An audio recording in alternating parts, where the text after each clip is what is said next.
Lecture 8 برطانیہ۔ برطانیہ کے اندر یہ جو سوال ہے وہ دارالامرا کا ہے۔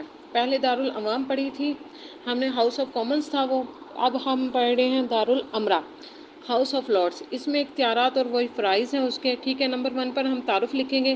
تعارف میں لکھیں گے دارالامرا برطانوی پارلیمنٹ کا ایوان بالا ہے جو دارالعوام سے تقریباً 400 سال پرانا ایوان ہے۔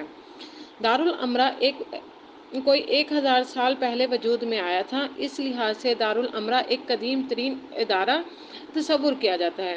نمبر 2 پر ہم اس کی تنظیم لکھیں گے، دارالامرا کی تنظیم، دارالامرا کے اندر کیا ہوتا ہے کیا نہیں ہوتا ہے، اس کی تنظیم سارا، ٹھیک ہے، اس کے بارے میں لکھیں گے۔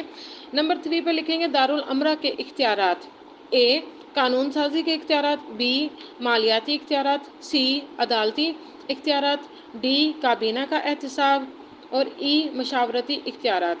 اور نمبر 4 پر اس کو حاصل کلام کر کے اس کو ختم کر دیں گے۔ حاصل کلام میں لکھیں گے المختصر دارالامرا کی حیثیت برطانیہ میں ثانوی حیثیت کی ہے۔ اختیارات کے اعتبار سے دارالامرا ایک انتہائی غیر مؤثر ایوان ہے، لیکن دنیا کا قدیم ترین ایوان ہونے کے ناطے اس کی برطانیہ میں ایک اپنی اہمیت ہے جس سے انکار نہیں کیا جا سکتا۔ اس کی مشاورتی نوعیت اور تجربے سے بھرپور فائدہ اٹھایا جاتا ہے۔ یہ ختم ہو گیا۔